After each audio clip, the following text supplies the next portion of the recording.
Hey folks, how's it going? This is Iron Seagull here, back with another Sonic Info and Thoughts video, once again about Frontiers, because today we did just get our combat-focused gameplay video from IGN.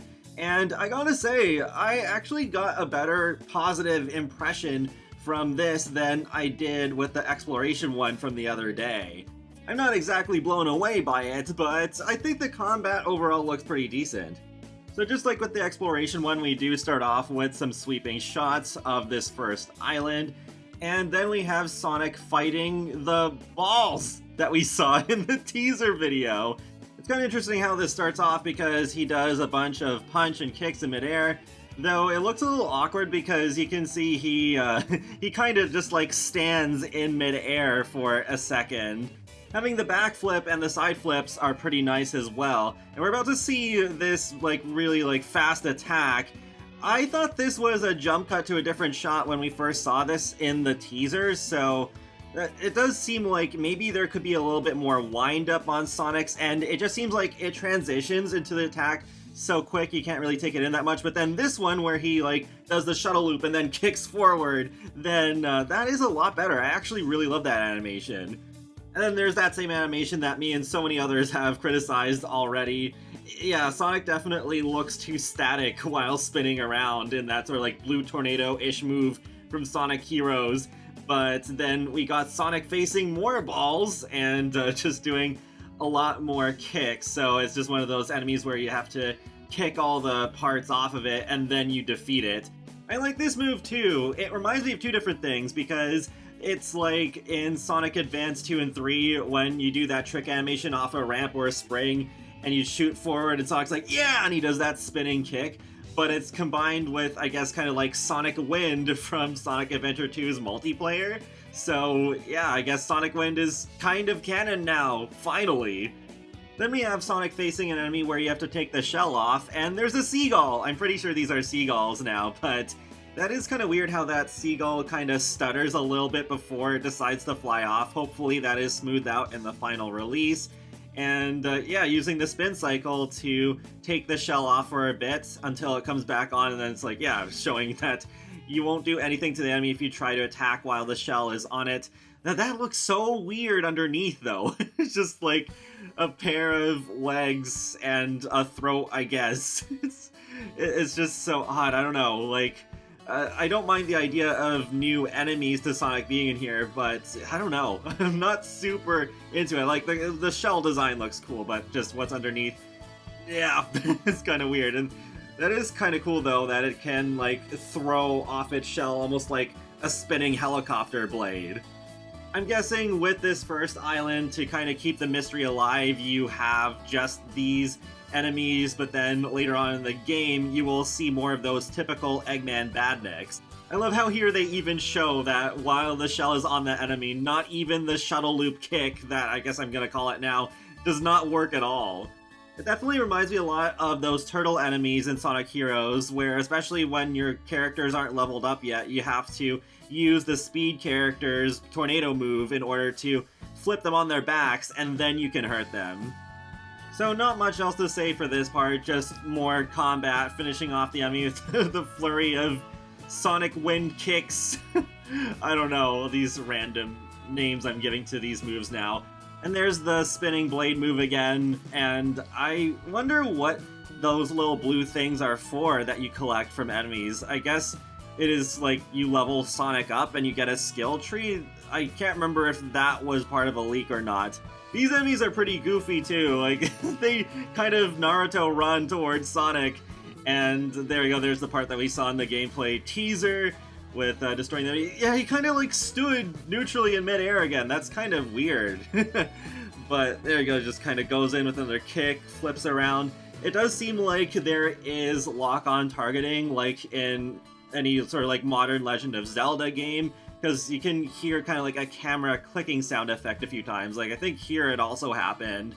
And yeah, I guess it kind of looks like he's locking onto the enemies, which is good. So, especially with a character as fast as Sonic, it is good to have some kind of focus so that you don't just kind of go all over the place. It's like, oh no, I didn't mean to go for that enemy, I have to go for the other one. I also find it interesting these enemies appear to spawn in using something that reminds me of the Phantom Ruby effect from Sonic Forces and Mania, so I wonder if in some kind of way this does continue off of Forces rather than it just having no continuity whatsoever, especially since Ian Flynn is writing this game. I hope he'll stick around for future Sonic games and kind of build up a continuous story over multiple games again, because I really miss that from the adventure era. Then we have Sonic running towards, which I guess is sort of like a mini-boss or full-on boss battle. Funny how there's also a Seagull who kind of joins Sonic and it's like, nope, see ya! Darn it, Mimiko, why did you have to do Sonic dirty like that? So now you got Sonic trying to go up the leg here and using the blue circles to get speed boost. I like how you can still curl up into a ball here. Reminds me a little bit of the fan game Sonic Utopia, where Sonic kind of like has a wind-up animation and curls up into a ball, which looks a little bit better than this. But yeah, it is good for that maneuverability, and he kicks that pillar on the enemy multiple times and gets kicked off. So yeah, it's basically just something you do multiple times and then this boss is defeated. Though they also throw in the red circles that push you away.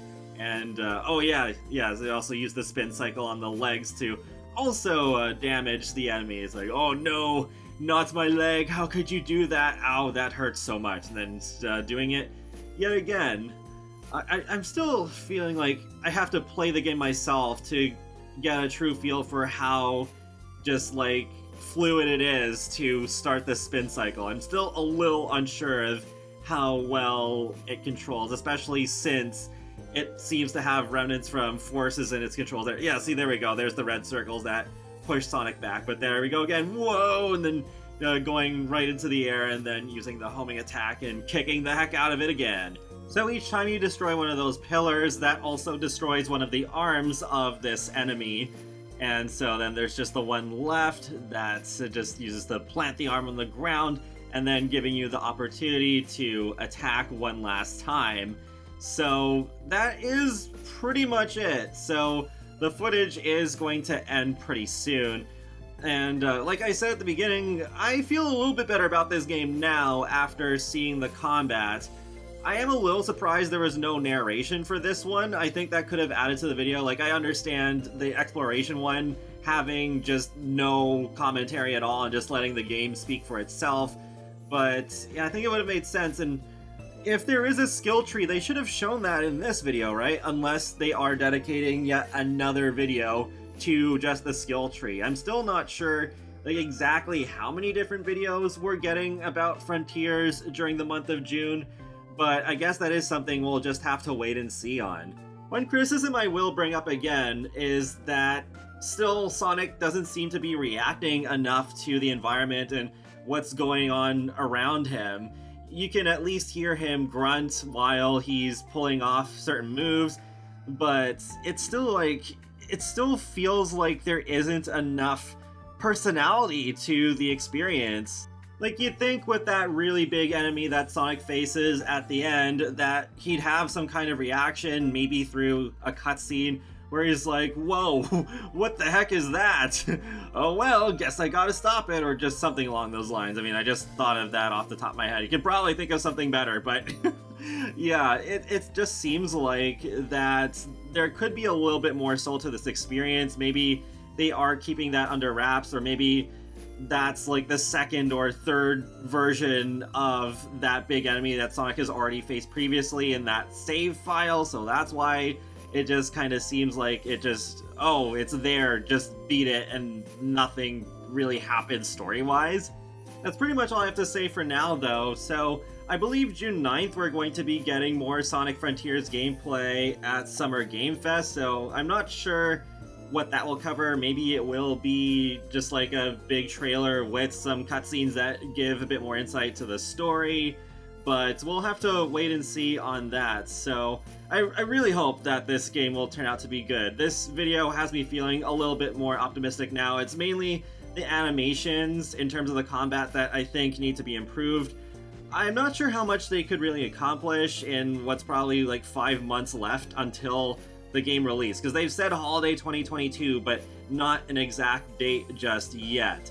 So feel free to let me know your thoughts in the comment section below. Do you feel any better about Sonic Frontiers after this combat video, or do you feel about the same, or worse even?